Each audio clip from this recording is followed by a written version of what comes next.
paparan-paparan terkait dengan pelayanan publik secara keseluruhan.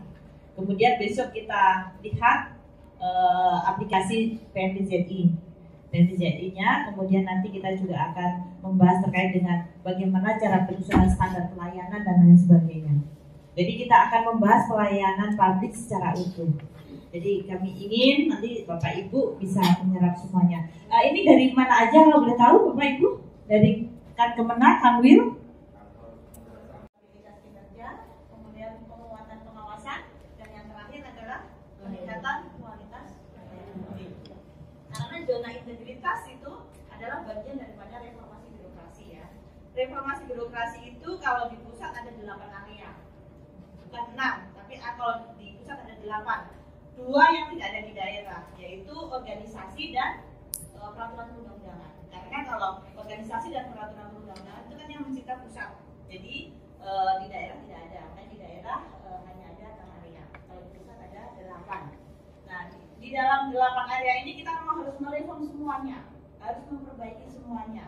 Nah, di ruangan ini kita akan bahas khusus perbaikan di pelayanan publik. Karena ujung daripada zona integritas atau reformasi birokrasi itu adalah yang pelayanan prima.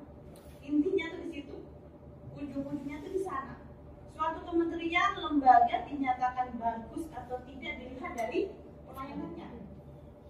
Kalau pelayanan di suatu instansi itu sudah bagus, masyarakat akan menilai, oh kementerian itu sudah bagus. Tetapi apabila pelayanannya itu belum sesuai dengan standar, masyarakat akan menilai kita, oh kementerian itu masih biasa-biasa saja. Dan baik dan tidaknya layanan itu akan mempengaruhi juga pada tujuan kita begitu ya. Kalau memang makanya kan kementerian-kementerian yang sudah pelayanannya sudah benar-benar sudah bagus, semua sudah berbasis IT, semua sudah terintegrasi, semuanya sudah reform secara utuh, itu pasti sudah 100% kan? Itu kayak Kementerian Keuangan dan Kehakiman. Dan sekarang sudah disusul dengan kementerian lain. Kementerian Kesehatan sudah mulai lari juga. Kementerian Perhubungan sudah berbenah diri, mereform dan sudah bagus semua. Bisa kita masyarakat bisa merasakan kan? Seperti di bandara-bandara kan bagus ya. Kemudian di stasiun-stasiun diperbaiki, dibenahi semua sejak menterinya Pak Jonan, ya.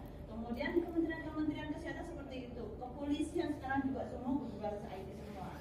Kemudian bukan hanya kementerian, termasuk BUMN dan BUMD juga semua berbenah diri.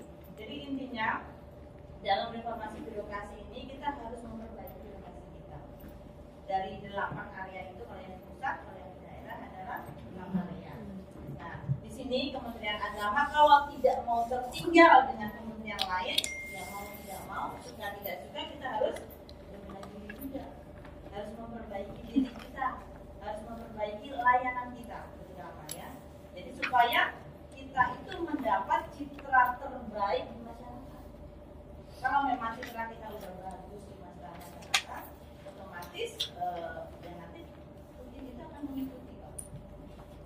Gitu ya. Jadi kementerian Bapak nanti juga bisa merasakan ya, misalnya masuk di suatu kementerian yang sudah 100% reform, itu akan terlihat dari nuansanya, dari aromanya itu terlihat. Dari mana, bagaimana cara bekerja SDM-nya sudah terlihat. Kami sudah terlatih dan memang sudah digembleng. Kita dari mulai SDM-nya sudah digembleng di area SDM, ya kan? Dari pola pikirnya digembleng dari area manajemen perubahan. Kemudian di dalam pelayanannya juga digembleng di area pelayanan publiknya atau pelayanan primernya. Jadi disitulah kementerian-kementerian yang sudah 100% reformasi birokrasi itu akan terasa berbeda. Bagaimana di sana cara bekerjanya dan lain sebagainya. Termasuk sampai sarana-prasarana yang kita bisa dirasakan oleh masyarakat itu akan jauh berbeda. Nah, kita juga ingin ya, sekarang bahkan kita dituntut oleh Kementerian Menpan bahwa Kemenag ini juga salah satunya harus memperbaiki diri dan berbenah diri di pelayanan prima. Kemarin kita 2 hari yang lalu ada penandatanganan MOU bahwa nanti semua layanan publik itu akan dinolkan, terutama yang di Pemdanya sudah ada mall layanan. Kita menyebur ke sana. Begitu. Bahkan sekarang untuk pengaduan itu sekarang sudah ada aplikasi yang sifatnya secara nasional. Jadi masyarakat itu ngadu itu udah enak karena sudah disediakan aplikasi secara nasional. Apabila masyarakat itu mengalami suatu layanan yang tidak nyaman atau tidak bagus dari suatu kementerian atau lembaga, bisa mengadu ke aplikasi yang dibuat oleh Kemenpan. Begitu juga dengan laporan-laporan survei kepuasan masyarakat, standar pelayanan dan lain sebagainya, itu juga nanti kita kalau memang sudah ikut dalam zona integritas, kita harus menginput ke dalam aplikasi nasional. Nah, maka dari itu kita harus benar-benar. Kalau memang di sini kita mulai dari nol, ya baik-baiklah. Kita berarti kita benar-benar saya akan berbicara di sini mulai dari nol juga, ya. Kualitas pelayanan berwilayah. Dasarnya itu kita mengacu kepada Undang-Undang Nomor 25 Tahun 2009. Ini yang ditetapkan oleh Kemenpan, ya, itu mengenai tentang pelayanan publik. Iya. Jadi aturan dari pelayanan publik itu ada di Undang-Undang Nomor 25 Tahun 2009. Nah, di dalam pasal 15-nya itu salah satunya ada beberapa kewajiban yang harus dilaksanakan oleh kita selaku instansi pemerintah supaya layanan kita menjadi prima atau menjadi bagus. Itu antara lain, satu, itu harus menyusun standar pelayanan. Ya. Nah, di sini beda dengan SOP, ya Bapak Ibu, ya. Ada yang tahu apa bedanya SP dan SOP? Mungkin Bapak Ibu sering dengar, ya, sering dengar SOP, sering dengar SP atau standar pelayanan.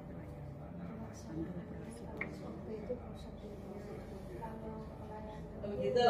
Ada lain? Apa acuan di dalam memberikan layanan? Ya, baik SOP maupun SP. Tetapi selama ini yang digaungkan kan selalu SOP, Bapak Ibu, ya. Kemudian kita harus menyusun tuh mulai bentuk lingkaran-lingkaran dari start hingga end, ya.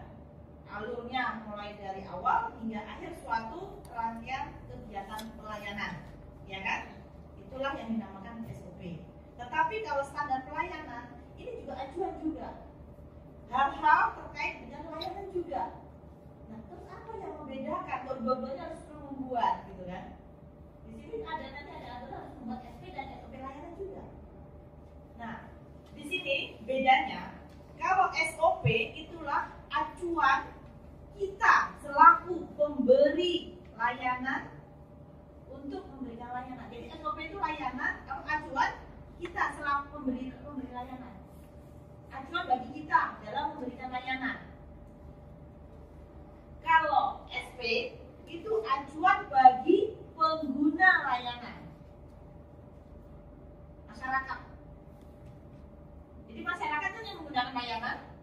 Nah, masyarakat itu mengacu kepada SP, bukan kepada SOP. Tetapi kita selaku pemberi layanan itu acuannya adalah SOP.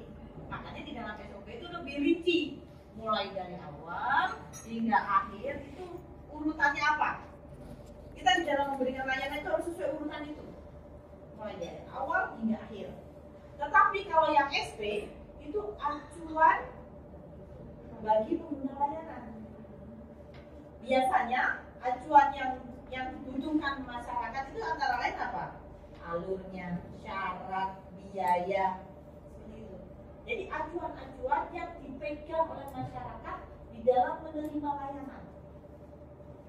Masyarakat ingin tahu apa sih yang harus diketahui oleh masyarakat dalam suatu layanan, misalnya layanan nikah. Masyarakat ingin tahu kan, kalau saya mau nikah syaratnya apa ya? Terus bagaimana mekanismenya? Kemudian berapa biayanya? Berapa lama waktunya? Kalau saya mau ngadunya kemana? Kalau saya mau bertanya kemana? Kemudian apa yang kami peroleh? Seperti itu. Itu yang diharapkan masyarakat. Nah, itulah yang dituangkan segalanya, yang harus diketahui masyarakat itu dituangkan di dalam SP. Tetapi kita di dalam memberikan layanan itu harus mengacu kepada SOP. Sampai di sini Bapak Ibu, ya. Jadi sekarang Bapak Ibu udah nggak bingung sambung lagi apa bedanya SP dan SOP.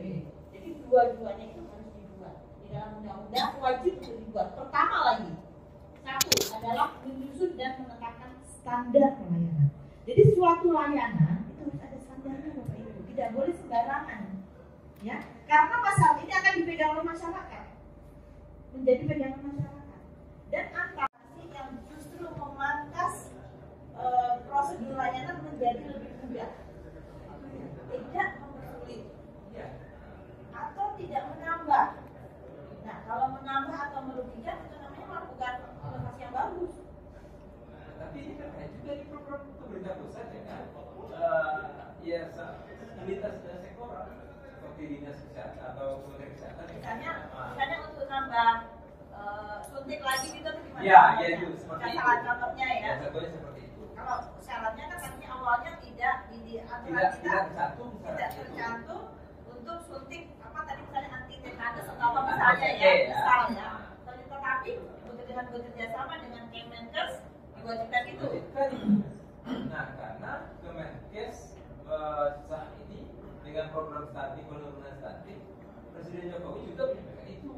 Harus melakukan itu. Nah, kita sementara Kementerian Agama adalah bulunya.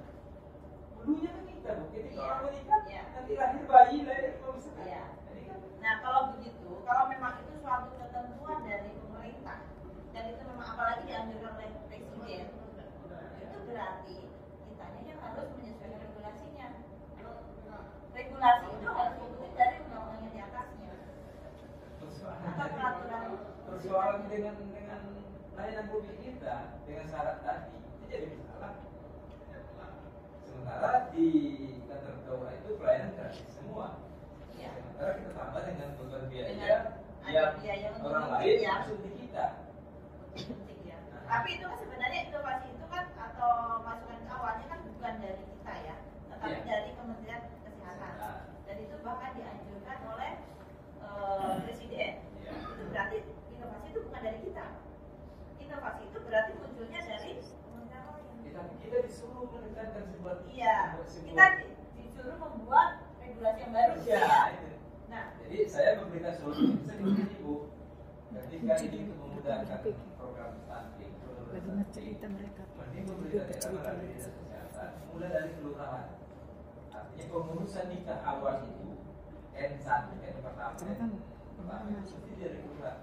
Jadi di kelurahan itu berikan syarat dari puskesmas. Mana surat kesehatan? Ya, kita harus ada aturan baru yang ditetapkan oleh Presiden yang mau nggak mau kita harus membuat atau menambahkan. Tapi itu kan sifatnya umum, bukan hanya pada Kementerian Agama saja, tetapi pada kementerian-kementerian lain juga kan diterapkan seperti itu. Ya, ini tuh sedikit gambarannya. Kembali lagi di sini ya. Jadi kita pertama kali itu harus menyusun standar pelayanan, dan standar pelayanan itu harus antara satker yang satu dengan satker yang lain apabila layanannya sama. Jadi apabila layanan sama tidak boleh standarnya itu berbeda. Kecuali mungkin bisa berbeda di harga atau ada salah satu di harga. Misalnya di daerah terpencil, terluar, terdalam, ya, kan karena itu membutuhkan transport khusus ya, dan mungkin ada biaya-biaya tambahan sedikit, itu mungkin itu disesuaikan nanti dengan regulasi yang ada dan kesepakatan yang ada. Karena dalam menyusun standar pelayanan nanti harus ada kesepakatan dengan stakeholder, seperti itu.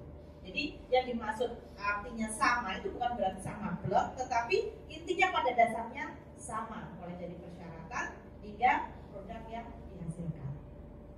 Nah, ini adalah standar pelayanan. Yang kedua, menyusun dan menetapkan, mempublikasikan maklumat layanan. Nah, maklumat layanan mungkin Bapak Ibu juga sering dengar ya, maklumat layanan yang sering ditempel di PTSP. Di sini udah ada yang sudah instansinya sudah ada PTSP-nya?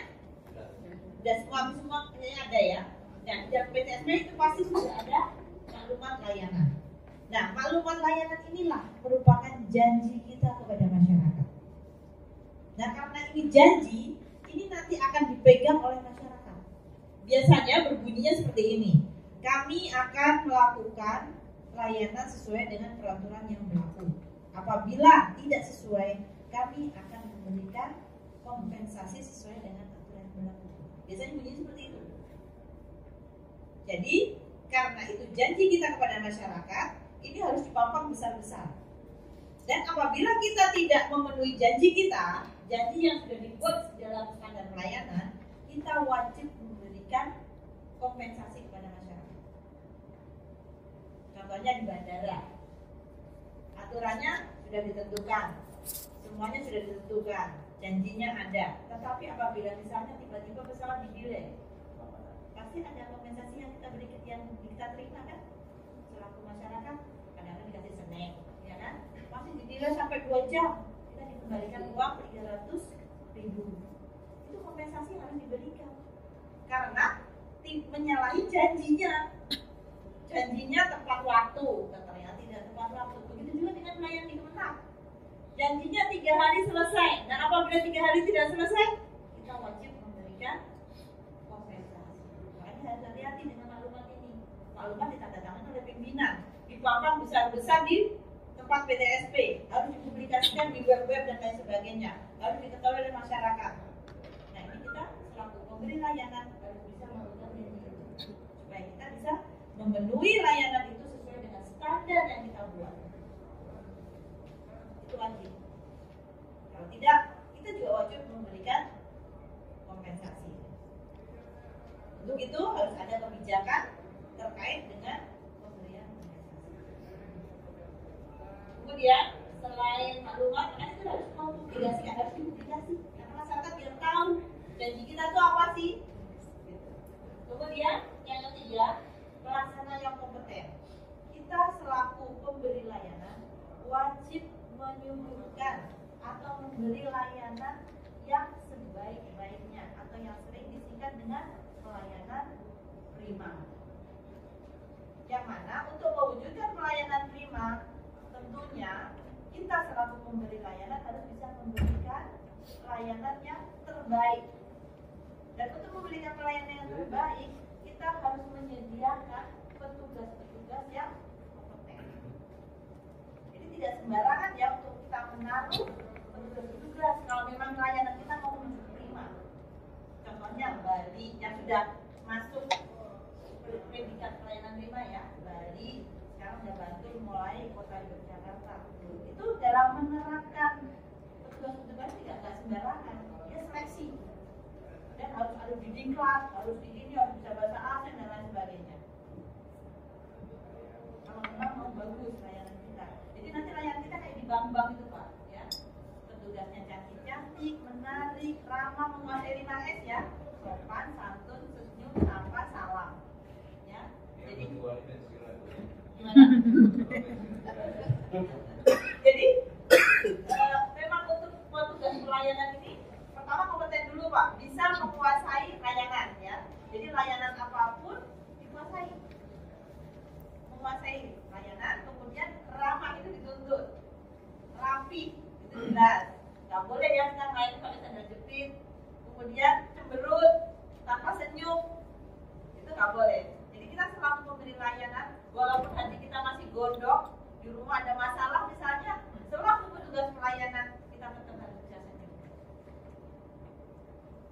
Itulah harus kita bisa menguasai 5S. Makanya di dalam selaku petugas pemberi layanan itu tidak mudah.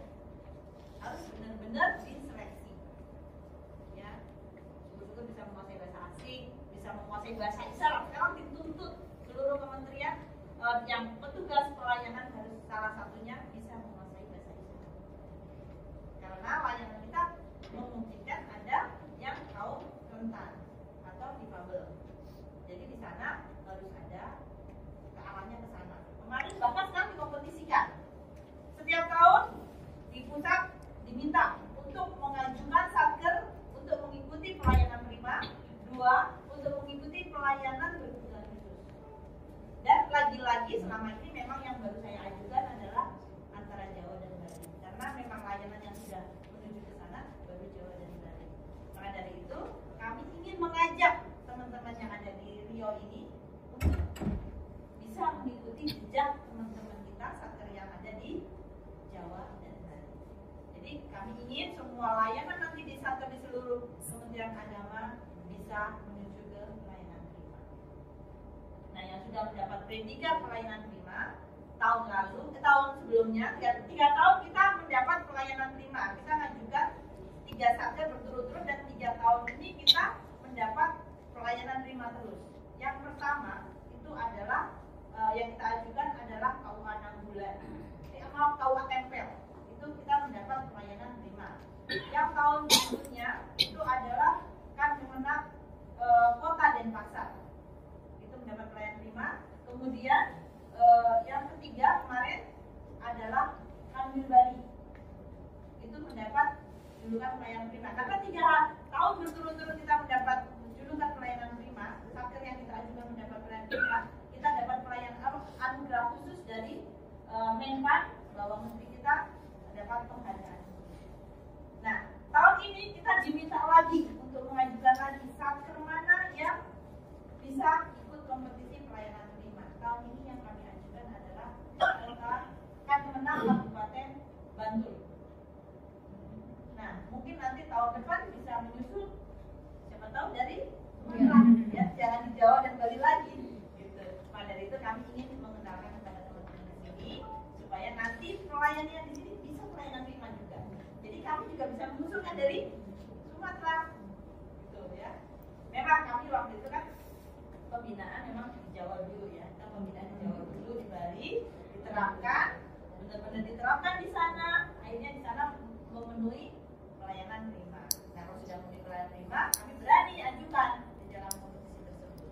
Dan alhamdulillah semuanya bisa berjalan dengan bagus dan itu tidak berlaku hanya saat kompetisi saja.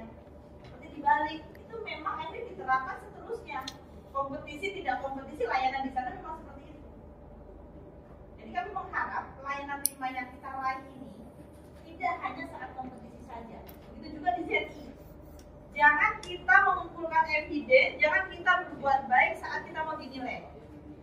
Tetapi kita harus menerapkannya itu seterusnya. Kan kita mau reform. Namanya reform ya, dari yang buruk kita perbaiki yang bagus selamanya. Jangan saat mau kompetisi saja. Kita lelehan, kita lembur semalam, ya, untuk bikin evidence, bahkan sampai ada yang copy paste, ya.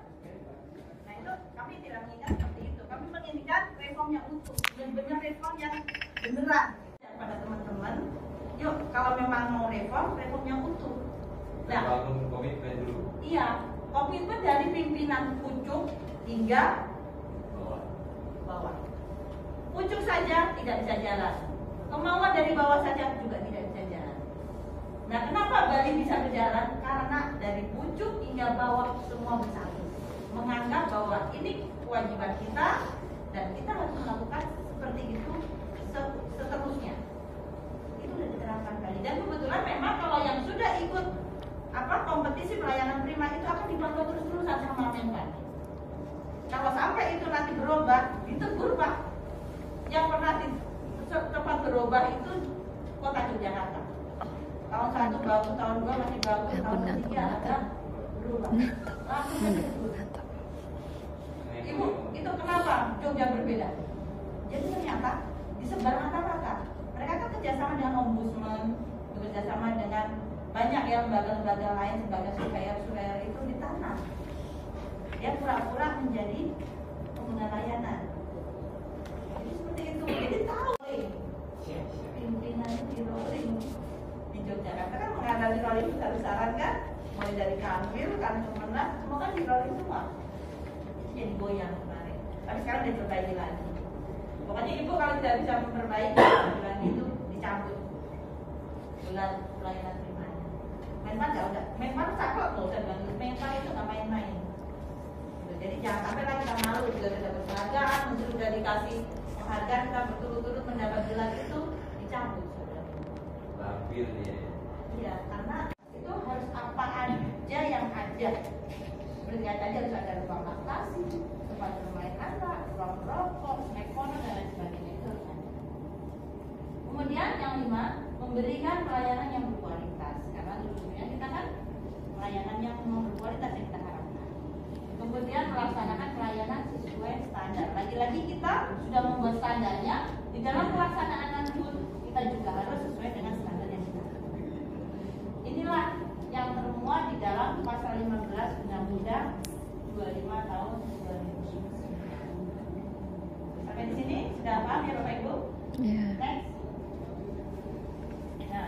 sasaran peningkatan kualitas pelayanan prima. Nah, di situ bukan hanya SP saja, tetapi juga harus ada SOP. Tetapi SOP-nya adalah SOP pelayanan. Ya, jadi membuat alur yang menjadikan acuan kita di dalam memberikan pelayanan, terutama di dalam pelayanan baik itu layanan internal maupun layanan eksternal. Nah, layanan ada dua ya Bapak Ibu ya, ada layanan internal dan ada eksternal. Tetapi di sini bukannya kita mengesampingkan pelayanan internal ya, pelayanan internal juga harus tetap dikerjakan, harus dibuat. Tetapi utamakanlah dulu layanan yang S. Karena apa? Kita kan mau merebut citra masyarakat, ya kan? Supaya masyarakat itu menilai kita, menilai Kementerian Agama itu bahwa oh layanan di Kemenang itu memang benar-benar sudah bagus.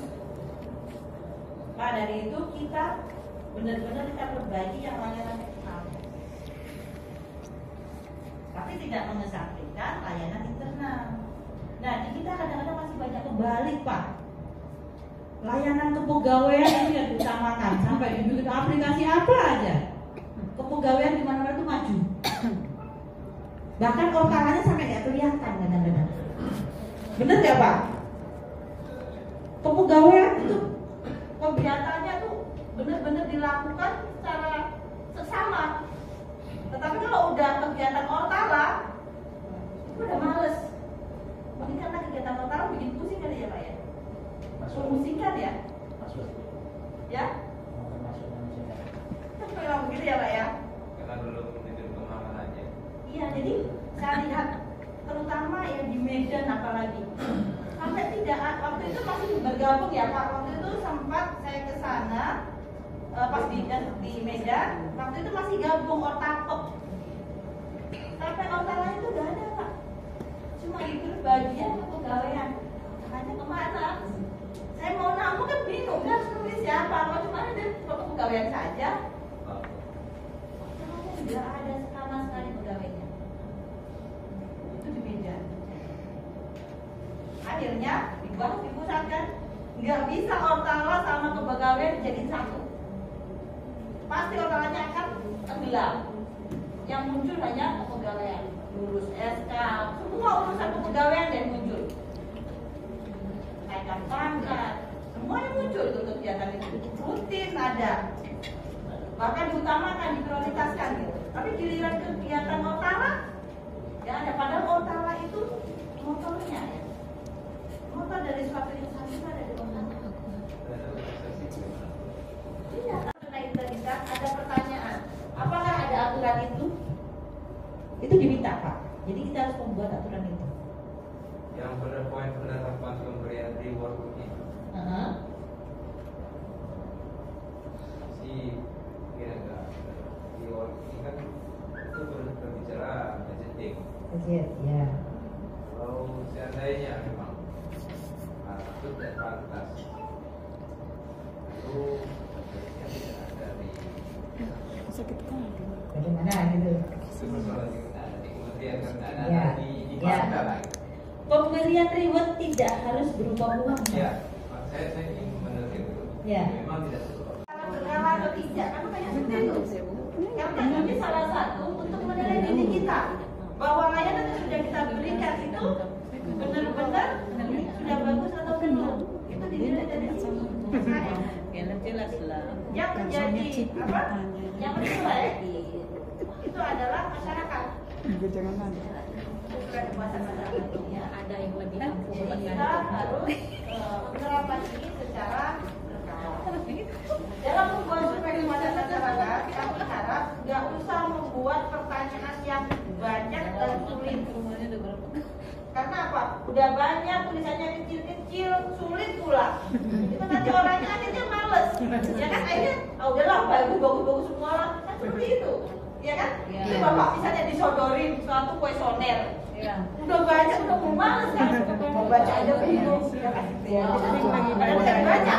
hasil ujian berlebih cepat 50 soal sudah KPPN Udah aja. sedihnya sih Maksimum 10 pertanyaan aja. Tetapi yang mengenai pelayanan misalnya, apakah pelayanan ini ramah? Apakah kampusnya nyaman? 20 orang Apakah petugasnya ramah? Misalnya kan. Nah nanti kalau misalnya di dalam pertanyaan itu banyak yang menjawab petugasnya sampai tidak ramah, belum berarti kan itu waktu sebagai evaluasi kita. untuk musik Berarti kan nggak sendiri sih apakah lingkungannya bersih? Kalau jawab belum. Kita memperbaiki lingkungan kita. Nah seperti itu. Nah pertanyaannya gampang aja, tetapi sesuai dengan layanan. Yang orang-orang itu tulisannya gede-gede aja kan ada juga ya. Orang yang kasih buku itu disodorin buatannya kecil-kecil. Ah udah, jadi kadang-kadang nggak dilingerin, nggak diapa-apain. Akhirnya gimana kita mau tidak lanjutin kalau masyarakat sendiri nggak mau ngasih nilai? iya Jadi untuk membuat ini jangan yang sulit-sulit, yang gede-gede aja dulu pertanyaan, tetapi yang benar. Google Form bisa, Bu? Boleh. Kalau aplikasi sekarang Google lebih. Iya. Tapi ingat ya, tidak semuanya orang tahu. Masih ada yang gaptek ya. Kalau yang udah sepuh-sepuh, baru mengenal Google Form. Jadi semakin cepat itu nilainya semakin bagus. Di zona integritas kan ada begitu kan? Kalau per tribulan nilainya A. Kalau per semester nilainya B. Kalau 1 tahun sekali nilainya C. Jadi kalau Bapak mau pilih yang mana? kalau enggak sama sekali Kalau mau pilih nilainya A ya. kalau enggak sama sekali deh Tapi berarti tidak boleh kalau cuma tidak harus tribulan. Kalau misalnya mau ada yang per tahun ya silakan. Tapi ya nilainya memang tidak bisa maksimal. jadi kita buat triwulan Pak Iya. Boleh dilakukan, tapi nanti laporannya triwulan. Dilakukannya setiap hari. Tetapi nanti laporannya memang Kita tidak menyediakan pemasaran, tapi memberikan. Iya. Oh kalau memberikan setiap hari Pak. Dan memberikannya itu jangan pas petugas mau masuk daftar dikasih jangan, tetapi justru pas mau menerima hasil, karena mereka sudah menerima layanan kita kan, sudah bisa menilai layanan yang dia terima itu bagus atau tidak. Tapi kalau di saat awal-awal udah didodorin, menerima layanan aja belum, kalau ada hal-hal yang janggal, ada perusahaan lihat, silakan kalau Bapak Ibu mengetahui silakan laporkan ke kota aduan. Atau misalnya Bapak Ibu menerima satu layanan di suatu lembaga, kemudian kok misalnya dapat pelayanan yang tidak ramah, misalnya pelayanannya jutek, kemudian tidak diprioritaskan kita, dicuekin, kan ada ya mungkin yang masih kayak gitu ya. Itu silakan bisa ya tulis dalam pengaduan. Makanya di setiap PTSP itu kan ada kotak pengaduan, ya kan? Makanya sebenarnya di bagian pelayanan itu harus wajahnya jernih. Tetapi kadang-kadang kita sendiri menyediakan kotak pengaduan tidak disertai pena dan kertas. Masih nggak ya? Nah, bagi siapa yang jago IT silahkan bikin aplikasi pengaduan. Biar untuk Cocok sama umur. kalau ukur, kalau standar layanan digunakan sebagai pedoman penyelenggaraan pelayanan, digunakan untuk penyelenggaraan pelayanan dan memberikan pelayanan kepada masyarakat. Jadi ditujukannya kepada masyarakatnya standar pelayanan ini. Untuk pegangan masyarakat tujuannya lagi-lagi adalah terwujudnya pelayanan yang berkualitas, cepat, mudah, terjangkau dan terukur. Karena yang memberi nilai itu masyarakat, bukan diri kita. Kalau paradigma lama kita ASN itu adalah dulu yang melakukan ya masyarakat yang melayani kita. Semuanya kita udah uang kalau udah jadi pegawai. Tapi paradigma setelah reformasi birokrasi balik paradigmanya. Kita yang menjadi pelayan sekarang. Masyarakat yang menjadi raja, menjadi tamu yang harus dihormati, harus dibuat nyaman, harus dibuat bahagia. Bahkan slogan yang ada di Kementerian PAN itu nyaman dan bahagia. Ada kalimat bahagia. Jadi masyarakat itu bukan hanya nyaman saja, sampai bahagia. Bagaimana supaya masyarakat sampai bahagia? Kita harus memberikan layanan sebagus sebagus-bagusnya. Kita adalah pelayan. Bagaimanapun pejabatannya tinggi apapun, kita adalah pelayan. Abdi. Ya, kalau dulu enggak, masyarakat yang sudah melayani kita. Itu paradigma lama. Tapi untuk setelah reformasi birokrasi, paradigma itu diraih. Ya. Kita pelayan. Nanti ya sampai aturan parkir ya, parkir pejabat tidak boleh di depan, harus di belakang, depan tamu. Nanti kalau ada penilaian pelayanan prima masih ada pejabat yang di depan nilainya kurang. Nanti ada sampai sana tadi ya. Next. Tujuan penyusunan standar pelayanan. Lagi-lagi di sini kita disuruh nyusun itu supaya apa tadi? Supaya ada kesamaan ya, kesamaan antara layanan satu dan layanan lain yang sama itu tidak boleh berbeda tadi, tidak boleh berbeda standarnya. Sama-sama aturan nikah ya di mana-mana sama, aturan haji ya seperti itu. Jangan berbeda-beda. Di sana dipungut biaya lebih mahal, di sini lebih murah, itu nggak boleh.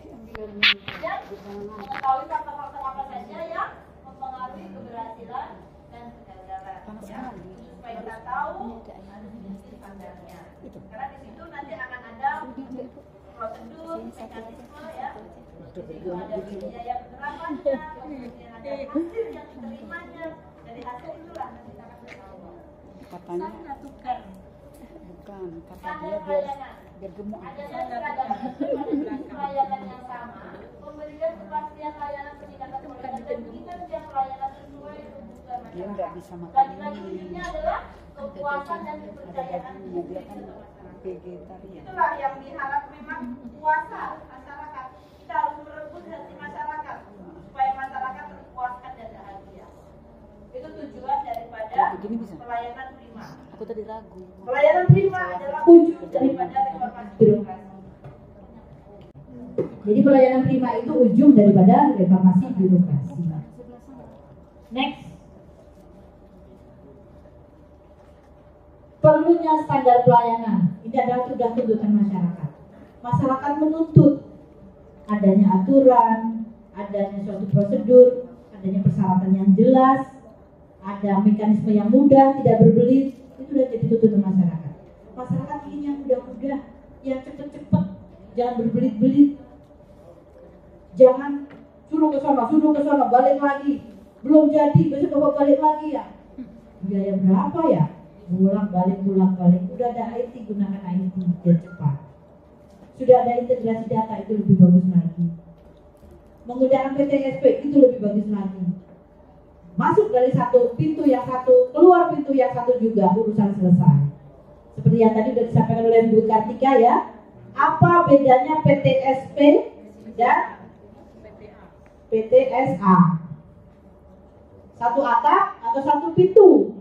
Satu pintu banyak pintu. Sekarang kan yang digaungkan kan satu pintu. Apa artinya satu pintu? Ya, dari pintu yang satu itu orang masuk, keluar dari pintu yang itu juga urusan selesai. Makanya dinamakan satu pintu. Kalau satu atap masih bisa di dalamnya beberapa pintu. Satu atap Kementerian Agama, tetapi di situ masih ada beberapa pintu. Ngurus haji kan dulu gitu ya Pak ya, ke Kemenak, terus kemana lagi, ke bank, kemana lagi, bolak-balik, mutar-mutar, nggak selesai-selesai, ya kan? Sekarang damai. Dan selama reformasi birokrasi kita harus selalu membenahi diri supaya masyarakat tadi tidak berbelit, tidak sulit, tidak lama, tidak berbiaya mahal. Itu yang diinginkan masyarakat memang. Kemarin saya ngurus paspor, itu jauh berbeda dari 5 tahun lalu Pak. Saya perpanjang kemarin, 5 tahun yang lalu saya masih ngantri panas-panasan Pak, itu di kantor imigrasi. Kemarin sudah mudah sekali dan benar-benar itu saya rasakan. Inilah bentuk dari reform yang diterapkan di kantor imigrasi. Jadi di sana udah tinggal mengunduh aplikasi My Passport. Saya unduh, diisi di situ. Cuma persyaratan juga udah ada di situ, tinggal foto aja. Persyaratannya kan salah satunya foto paspor lama, 3 jasa asli, kemudian KK, KTP, itu dipoto, diupload di situ sekalian. Isi aja. Sudah sekali. Mau pergi kemana, tujuannya kemana. Nah terakhir itu Bapak mau waktu untuk wawancara. Itu kita sendiri yang tentuin. Ada kalender kan? Diberi. Hari apa, jam berapa. Itu dia sendiri tentukan. Nah kalau sudah semuanya di situ, aplikasi itu kita upload, udah nanti kita datang sesuai yang kita tulis tadi. Saya mau wawancara besok misalnya, karena ada pimpinan-nya kan, kemudian membayar sekalian menggunakan aplikasi udah e-banking kan, bayar cuma 350, udah saya bayar. Setelah bayar buktinya di-upload juga di situ juga, di aplikasi itu juga udah selesai. Begitu udah ada bayar, kita ada dapat bukti, ada terima, besok lakukan wawancara. Wawancara itu yang menentukan kita sendiri tadi. Hari ini jam sekian saya datang ke sana. Tetapi itu apabila kita tiba-tiba sudah menetapkan jam itu, kemudian kitanya yang tidak datang, itu yang menunggu. Tapi kalau kita datang, ya betul jam itu juga kita udah datang, kemudian langsung dipanggil, nggak lama Pak, nggak lama. Kalau dulu kan loketnya kan cuma ada 5 ya kalau nggak salah. Sekarang udah banyak sekali maju itu 5, ada 5 jalur, 5. Jadi cepat sekali. Wawancaranya juga sekedar aja. Ibu mau perpanjang, mau pergi kemana, tujuannya apa, enggak ya. Terus sidik jari, foto iris mata, kalian foto di situ, udah. Besok ibu ambil di sebelah loket sebelah. 3 hari kan cepat, nyaman dan bahagia tadi Pak. Saya terus bahagia loh, merasa bahagia dengan nulis apa secepat itu. Nah inilah yang diinginkan sebenarnya, layanan yang memuaskan dan membahagiakan masyarakat. Itulah yang dinamakan pelayanan prima. Kalau kita sesuai dengan jam, kita selaku pemberi layanan harus benar-benar bisa memuaskan, harus bisa memberikan layanan semaksimal mungkin. betul tuh. Tidak mempersulit, tidak berbelit, ya kan? Bahkan kenapa sekarang nanti kan harus banknya dari situ juga kan? Selama ini kan Yang mudah, bahkan nanti disediakan ada kantin, ada snack corner, ada tempat bermain anak, ya ada WC family, semua nyaman Pak. Kita di bandara tuh WC-nya sudah bersih-bersih semua, ada WC family dan lain sebagainya. Kantin juga ada di situ. Oh di bandara itu udah nyaman, itu udah mendekati pelayanan prima memang. Itu yang dilakukan oleh Kementerian Perhubungan. Kemudian pemahaman dan opsi yang sama. Kayak tadi ya, kalau sudah ada standarnya semua sama, masyarakat nggak bingung lagi. Apa sih syaratnya? Semua sama tuh, masyarakat jadi paham. Ada persepsi yang sama. Yang ketiga adanya jaminan kepastian dari penyelenggara pelayanan. Jadi adanya kepastian karena itu ditandatangani oleh pejabat-pejabat yang kompeten, oleh petugas-petugas yang kompeten. Jadi ada terjamin keabsahannya juga, uniknya keluar sah karena memang benar-benar itu dari aturan yang berlaku sesuai ditandatangani oleh pejabat yang berlaku juga, yang berwenang juga. Next, ini di dalam pertanyaan standar pelayanan. Pertama dari ketersediaannya dulu. Sudah ada belum di tempat Bapak Ibu standar pelayanan? Di sini yang sudah membuat standar pelayanan siapa? Angkat tangan. Yang sudah membuat standar pelayanan siapa? tanganmu. Dari mana Bapak? Kementerian. Ya, udah ada ya Pak ya? Oh, gak apa-apa, yang itu sudah ada dulu ya. Nanti benar dan tidaknya kita sama-sama nanti dulu belajar cara menyusunnya. Ya, yang penting sudah ada dulu. Pak di sana ada berapa pelayanan Pak? Katanya?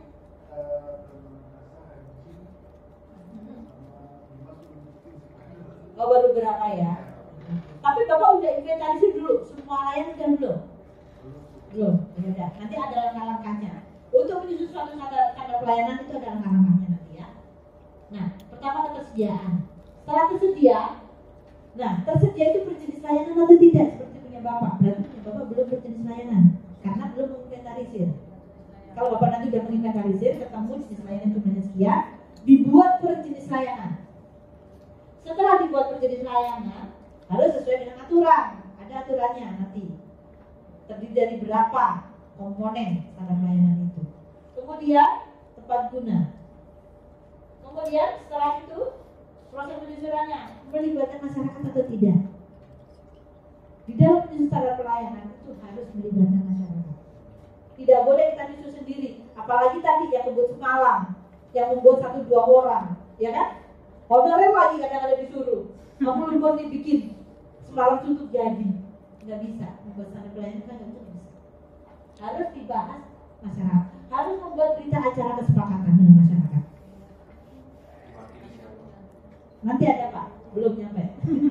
Ada berita acara ditetapkan oleh pimpinan, serahan. Ada kesepakatan ditetapkan oleh pimpinan, terakhir harus dipublikasikan. Ya ditetapkan sadar menuliskan. Kemudian dipublikasikan, kemudian baru diterapkannya. Publikasi semuanya harus menggunakan aplikasi dan lain sebagainya. Inilah standar pelayanan apa? Sekelumit standar pelayanan yang harus Bapak lalui nanti. Nah sekarang next Pak. Inilah siklusnya.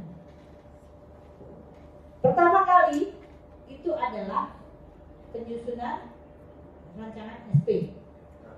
Pertama kali Bapak Ibu harus mengidentifikasi jenis layanan. Di tempat Bapak Ibu itu harus identifikasi semuanya dulu. Ada berapa jenis layanan yang ada? Di bagian haji ada berapa? Di madrasah ada berapa? Di Kemenak semua total ada berapa per bidang? Harus diinventarisir dulu. Nanti akan ketahuan dalam satu Kemenak itu ada berapa jenis layanan. Dalam satu KUA ada berapa jenis layanan. Di dalam satu madrasah ada berapa jenis layanan. Layanan terbagi dua, layanan internal dan layanan eksternal. Itu bisa puluhan Pak jumlahnya kalau sudah Bapak inventarisir. Nah setelah diinventarisir sudah ketahuan jumlahnya ada sekian jenis layanan, langsung Bapak buatkan SP-nya per jenis layanan. Kalau ada 20 ya buat 20. Kalau ada 30 layanan ya buat 30 layanan.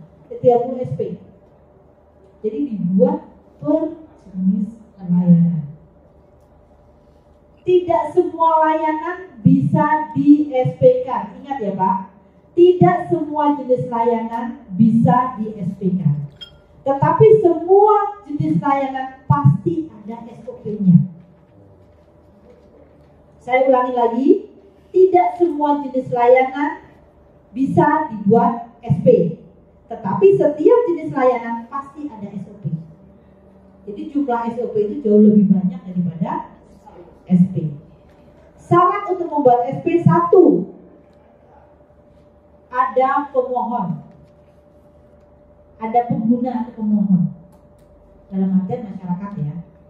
Kedua, ada persyaratan. Ketiga, ada produk yang dihasilkan. Nah itulah baru nanti harus dibuat SP-nya.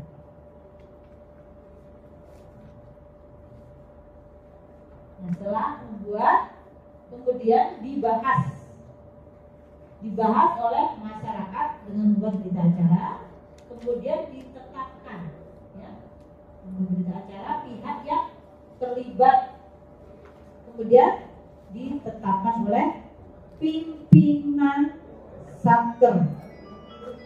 Nah, bagaimana dengan madrasah dan KUA?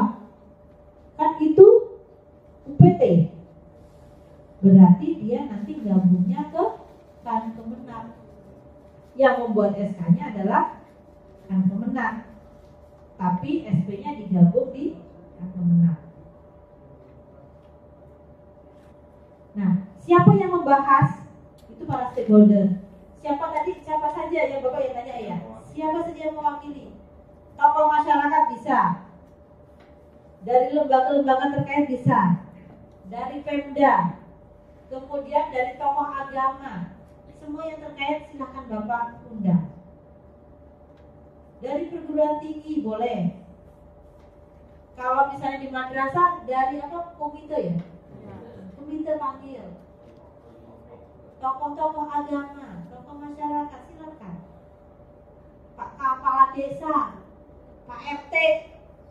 Pokoknya kan kita mau membahas untuk masyarakat. Harus ada kesepakatan itu, masyarakat harus tahu. Oh Pak pengadaan supaya kayak gini tuh berbelit tidak, nanti dibahas biayanya segini kemahalan atau tidak. Kalaupun ada yang plus-plus tadi, yang penting disepakati nggak apa-apa, harus ada kesepakatan. Tetapi kalau tidak sesuai kesepakatan itu namanya pungutan. Iya, disitulah. Karena kan ada ya Pak di daerah yang terpencil ya, mau ke sana aja membutuhkan pakai kapal yang mahal. Mungkin biayanya ada tambahan tadi. Yang penting masyarakat setuju, saling-saling menyetujui nggak apa-apa, makanya harus dibuat kesepakatan. Nanti ada bentuk berita acara yang harus dibuat, harus ada stempel, harus ada tanda tangan. Nanti ada contohnya, saya kasih contohnya juga. Makanya di dalam PPJI kan ada pertanyaan, apakah instansi Anda sudah membuat SP? Apakah sudah dibahas dengan masyarakat? Masih akan ditanya, apakah sudah ada berita acaranya? Kalau belum, nilainya 0. Makanya urutannya ini harus seperti itu dan membuat SP. Kemudian setelah di SK-kan oleh pimpinan, lalu diinternalisasi tadi. Sosialisasikan internal dulu. Kita selaku pemberi layanan, kita yang memberi layanan kita harus paham dulu, kitanya. Setelah itu baru sosialisasi keluar masyarakat. Baru diterapkan. Setelah diterapkan terakhir dievaluasi. Setiap 1 tahun sekali minimal harus dievaluasi. Karena di dalam perjalanan waktu bisa jadi berubah Bapak Ibu ya. Contohnya yang tadinya masih manual dengan perjalanan waktu sudah menggunakan aplikasi, otomatis waktunya akan berubah kan? Prosedurnya akan berubah. Nah disitulah saat dievaluasi itu harus minimal 1 tahun sekali. Kemudian misalnya dulu nggak pandemi, tiba-tiba ada pandemi, yang tadinya harus datang ke kantor, karena pandemi harus cukup di rumah, kan otomatis prosedurnya berbeda. Kan di situ kalau ada perubahan-perubahan seperti itu harus dievaluasi. Maka itu wajib. Nanti ada pertanyaan juga di sini. Apakah SP saudara sudah dievaluasi? Apakah ada laporan evaluasinya? Harus disandingkan sebelum dan sesudah. Setelah dievaluasi kayak apa? Setelah sebelum evaluasi harus apa? Itu harus evidennya diupload semua dua-duanya. Kalau Bapak Ibu tidak mengupload, itu nilainya juga 0. Makanya kenapa yang sudah upload menilai penilaian mandirinya 100, nanti dia nilai 100 ya. Nanti setelah dinilai memang belum tentu 100. Mungkin apa? Belum ada berita acara. Dalam menyusun masih salah. Kemudian apalagi tadi? Belum dievaluasi, belum ada tindak lanjut. Itu akan diturunkan sama Menpan nilainya. Makanya saat penilaian mandiri 100 jangan bangga dulu. Karena 100 itu kan nilai sendiri. Menurut kita udah bener, ya kan? Menurut kita udah lengkap. Ada kok buktinya. Bener apa enggak? Sudah lengkap, udah sesuai prosedur belum? Udah sesuai aturan belum? Makanya kemarin dari 100 pilot project yang lolos cuma 2. 100 lebih ya? Tahun lalu ya? 105 ya? 105 pilot project ini tinggi-tinggi Pak. 90, 100, 80. Begitu dinilai Menpan berguguran. Nah disitulah kami jadi bertanya-tanya. Saya sama Bu Tika kok jadi kayak gini? Kok yang lulus jadi sedikit? Padahal saat penilaian mandiri itu bagus-bagus. Akhirnya kami terjun ke lapangan. Kalau dulu kami hanya terjun di Kanwil ya. Kemarin mulai 2 tahun lalu ini kita langsung terjun ke ke madrasah, ke perguruan tinggi. Kami ingin tahu sebenarnya terjadi apa sih? Ya itu tadi. Ada copy paste, yang penting ada evidence gitu. Belum memahami, tahu aja belum kadang-kadang nyari di Google, nyontoh, bikin yang penting ada evidence. Nilai 100. Makanya penilaian mandiri 100 jangan bangga dulu. Harus paham dulu. Sampai benar-benar dinilai Menpan tidak turun. Ya, besok kita lihat ya di apa di penilaian mandiri. Namanya penilaian mandiri kan ya jadi kita sendiri kan. Ya ini siklusnya poin itu banyak tadi apa bahasa di besar. Kondisi yang ada Inilah Bapak Ibu yang menyebabkan salah satu tukin kita juga nggak naik-naik. Ditambah lagi sekarang kondisi ekonomi kita kayak gini, tambah nggak naik lagi Pak. Karena negara juga masih banyak yang harus diselesaikan ya. Gitu. Ditambah-tambah, jadi kita tambah naik. Sebelum pandemi aja, Iya. kita nggak naik gara-gara ini. Belum semua satker menetapkan standar pelayanan. Kan dari sekian kan tadi belum, masih banyak yang belum menerapkan kan? Itu. Ini bukan saya yang nulis ya Bapak Ibu, ini saya ambil dari tulisan Menpan. Ini adalah rekomendasi Menpan yang ditulis di setiap tahun, muncul lagi, ini lagi. Satker kita tuh belum semuanya membuat standar katanya. Yang kedua, dalam penyusun SP belum semuanya melibatkan stakeholder tadi yang harus ada berita acara tadi. Datangkan tokoh masyarakat, enggak. Karena yang nyusun hanya 1-2 orang, kebut semalam. Kebanyakan seperti itu. Kemudian, belum semua standar pelayanan di SK kan. Ada yang sudah nyusun, tetapi belum di SK kan oleh pimpinan. Kemudian masih bervariasinya standar pelayanan. Antara layanan yang satu dan layanan yang lain setelah kami cek di lapangan ternyata berbeda-beda karena ada yang belum tahu aturannya, belum tahu cara nyusunnya, akhirnya berbeda-beda. Ada yang isinya 14, ada yang isinya 8, ada yang isinya 6, bermacam-macam. Memang benar tulisan itu. Masih bervariasi standar pelayanan. Kemudian belum adanya sinkronisasi pusat dan daerah. Kami akui pusat belum selesai membuat standar satu untuk semua. 2 tahun sudah mencoba Pak. Kami mulai dari eselon 1, kita buat dulu eselon 1, lalu eselon 1 sudah selesai semua sekarang. Nah nanti kita akan merambah ke perguruan tinggi, madrasah, kalau sudah selesai semua akan ada jadinya 1 pedoman untuk semuanya. Jadi nanti acuan untuk teman-teman semuanya yang ada di daerah, yang ngacu ke situ aja. Di sini. Jadi sinkron. Aturan dari pusat sampai daerah dia pakai itu, 1 pedoman. Ini karena ternyata tidak mudah membuat itu. Kami udah 2 tahun membuat untuk selesai.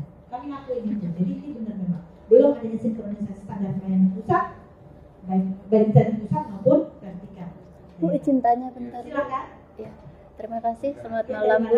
Saya dari Kemenak Kepulauan Meranti. Ya, nama saya Meta di penyelenggara Bimas Buddha.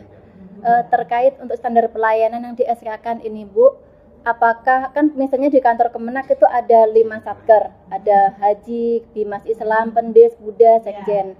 Apakah SK-nya ini nanti per standar pelayanan ataukah satu SK tapi dilampirkan standar pelayanannya ada berapa jenis gitu Bu?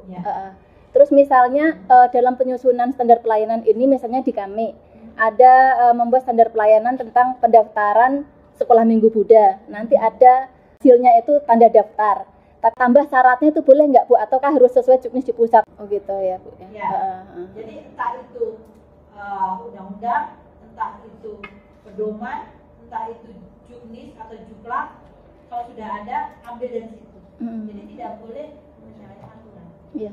Terus ini SK-nya berlaku berapa tahun ya Bu? Misalnya kan itu nggak ada perubahan juknis dari pusat, masih tetap sama. Apakah perlu setiap tahun kita tetapkan lagi, diajukan penetapannya ke Kemenak atau bagaimana Bu? SK 1 kali aja. Tadi saya jawab dulu ya. Oke. SK dibuat cukup di pimpinan satker. Satkernya Bapak Ibu di Kemenak kan? Iya. Berarti buat 1 SK yang ditandatangani oleh Kemenak. Nah, lampirannya itu dari bidang-bidang tadi. Iya. Bidangnya Buddha ada berapa layanan? Iya. Buddha misalnya ada 13 layanan. Kemudian Kristen atau Bimas Islam ada berapa layanan? Nah, nanti digabung itu menjadi lampiran. Jadi 1 SK lampirannya terdiri dari beberapa jenis layanan tadi, standar layanan. Jadi pimpinan satu SK. Kemudian kalau sudah dibuat cukup sekali saja, kecuali ada perubahan yang berdasarkan perubahan itu dilakukan dengan evaluasi. Ya. Nanti kalau mau ada perubahan banyak boleh dirubah. Tapi kalau biasanya tuh perubahan itu dilakukan bisa paling cuma 3 tahun sekali ya. 3 tahun sekali, 5 tahun sekali boleh dirubah kalau memang ternyata banyak harus dirubah, udah tidak sinkron dan lain sebagainya. Yang dulu masih manual, sekarang udah IT kan harus dirubah. Makanya tadi itu harus ada evaluasi. Nah, kalau masih sekedar evaluasi, misalnya hanya dievaluasi tidak semuanya, mungkin hanya 1-2 SP.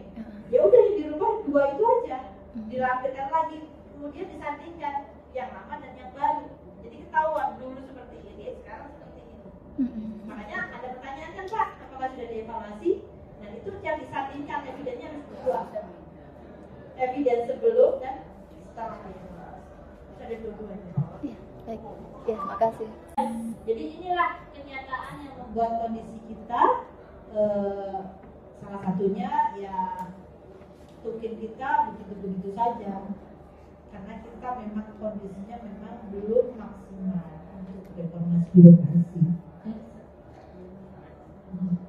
Nah ini Pak, ini sesuai aturan. Ada 14 komponen standar pelayanan. Inilah yang harus dibuat Bapak Ibu semuanya. Di sini terbagi dua ya, ada service delivery dan ada manufacturing.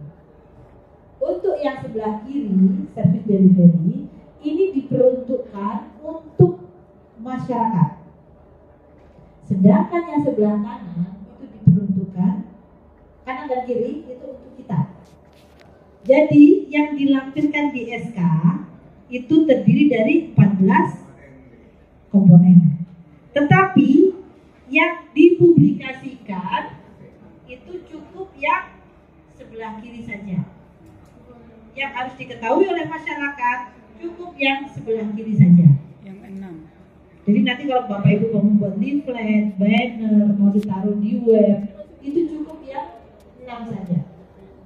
Tetapi yang dilampirkan di SK, Bapak Ibu harus membuat 14 komponen yang ada.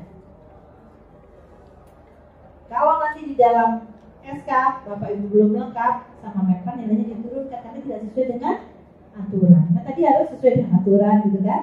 Aturannya Undang-Undang Nomor 25 Tahun 2009. Atau juga bisa Bapak lihat contoh yang punya Permenpan itu bagus banget. Permenpan Nomor 19 Tahun 2021. Itu standar pelayanan pada Kementerian Pan-RB. Bapak bisa lihat di sana. Itu cara ya.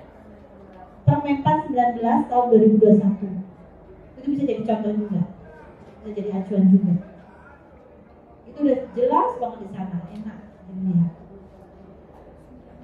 Nah, nanti besok kita akan membahas bagaimana cara menyusunnya ya. Karena itu sudah jam 10 dan sudah Bapak Ibu udah letih, udah lelah, hanya perlu istirahat. Kita akhiri di sini dulu ya Bapak Ibu ya, sesi pertama ini ya.